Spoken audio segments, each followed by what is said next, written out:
నేను ఇప్పుడు చెప్పబోయే సిమ్టమ్స్ కనుక మీకున్నట్లయితే మీకు ఫైబ్రాయిడ్ ఉండి ఉండవచ్చు. సో ఇప్పుడు చెప్పబోయే సిమ్టమ్స్ మీరు వినండి. సో ఎవరికైతే పీరియడ్స్ టైంలో కనుక హెవీ బ్లీడింగ్ అవుతుందో, అంతేకాకుండా బ్లీడింగ్ నార్మల్గా అయ్యి చాలా ఎక్కువ రోజులు ప్రొలాంగ్ అయినా, బ్లీడింగ్ విత్ క్లాట్స్, అంతేకాకుండా బ్లీడింగ్ పెయిన్తో పాటు అసోసియేట్ అయి ఉన్నప్పుడు, లేదా వాళ్ళకి కొన్ని యూరిన్ పాస్ చేసేటప్పుడు కొన్ని ప్రాబ్లమ్స్, బ్లాడర్ మీద ప్రెషర్ ఉండటం వల్ల యూరిన్ వెంటనే పాస్ చేయాలనిపించటం, పాస్ చేసినా మళ్ళీ వాళ్ళకి పాస్ చేయలేదు అని అనిపించి మళ్ళీ వెళ్తూ ఉంటారు.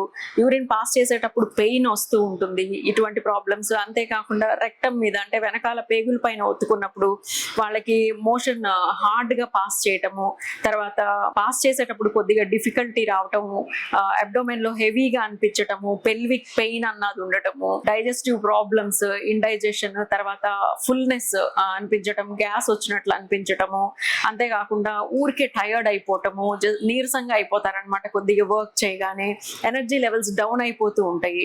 దాంతో పాటు వాళ్ళకి ఎక్కువ మూడ్ స్వింగ్స్, యాంగ్జైటీ, డిప్రెషన్ ఇటువంటివన్నీ వస్తాయి అనమాట. సో ఇటువంటివి ఏమన్నా మీకు అనిపిస్తే కనుక మీరు ఒక్కసారి మీ గైనకాలజిస్ట్ ని సంప్రదించి ఫైబ్రాయిడ్స్ ఉన్నాయేమో రూల్ అవుట్ చేసుకోండి.